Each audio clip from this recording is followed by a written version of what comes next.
The Chicago Bears are not done looking to improve their defensive line just yet. And Dawuane Smoot from the Jacksonville Jaguars is someone I think the Chicago Bears should absolutely go after. A big, young, backfield wrecking machine that could bring that veteran improvement that the Chicago Bears need. I'm going to break down Smoot, what he brings to the table, and why Chicago needs to act fast. Hello, everyone. Welcome back to this episode of Just Another Year Chicago. My name is Nick Rohde. Thank you, as always, for tuning in. Before I jump into it, please make sure to hit the like button on this video. Put your thoughts in the comment section below if we should bring in Smoot, and if you haven't already, and if you please could, hit that subscribe button. So let's go a little bit more into Smoot's physical traits. The 6'3", 264-pound defensive end who played the last couple of seasons with the Jacksonville Jaguars as a former third-round pick in the 2017 NFL Draft. He actually has lost 11 pounds since entering the league and making himself more athletic and physical when it comes to going against offensive tackles. He is currently 28 years old, still in the prime of his career, with 33 1/4 inch arm length and hand size of 9 1/4 inch. He's a big dude that could have a huge impact on this defensive line. It would absolutely put them at that status now that we have some guys, a strong rotation, and don't have much to worry about, at least for the next couple seasons. His career stats so far. He has been in the NFL for 6 seasons, accounting for 22.5 sacks, 123 total tackles, 27 tackles for loss. Keep that number in mind before I go over his last season stats.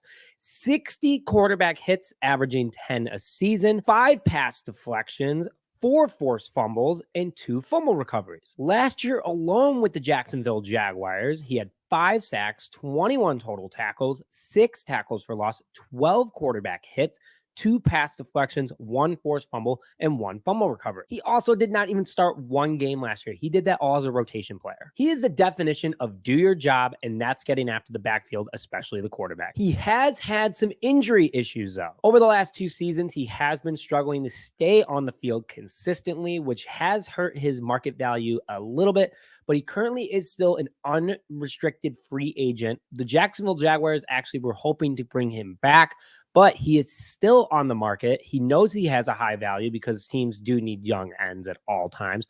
But also, overall, he is a very impactful player. Could just be a cap issue with the Jacksonville Jaguars. We'll see in a little bit what they end up doing. He is coming off also a major surgery, which I'm a little nervous about, but that's also why I think that we can get him on a pretty good contract. And also, no one's really talking about him, at least what I've seen in Bears Nation, and I think he'd fit very well. His overall impact is that he is very good at getting into the backfield and making problems for opposing offenses. He can pass deflect the ball. He can sack the quarterback. He can take the running back down for tackles for loss, and he's incredible at reading offensive plays. He is young, which when he is available and healthy, he stays on the field for long periods of time and is very good at wearing out offensive linemen. He comes from a very similar defensive scheme in the Jacksonville Jaguars, which would make an easy transition from him in order if he were to sign past that physical and get right on the practice field. His age and size too, as well, are very attractive. Again, 28 years old, so he's got at least 3 good years left in him as a defensive end.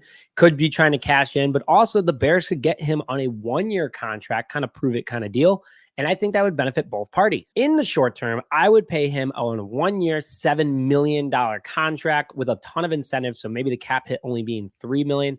But if he were to stay healthy and be on the field, another $4 million incentives. Long term, I would sign him to a 3-year, $20 to $25 million deal with also a ton of incentives. I like that Ryan Poles does that, by the way. I think it makes players work harder for their money, and also you always have a good performer on the field. Put your thoughts in the comment section below about what you think about Smoot and if the Chicago Bears should go after him. I know there's a ton of other defensive ends that are out there still that, they're starting to get picking up though very quickly, but he's one guy that I feel like no one's really talking about too much, and he has really good stats to back it up, and I think he'd be great for this defense. Put your thoughts in the comment section below, but with that, thank you very much for joining this episode of Just Another Year Chicago. My name is Nick Rohde, and as always, have a great day.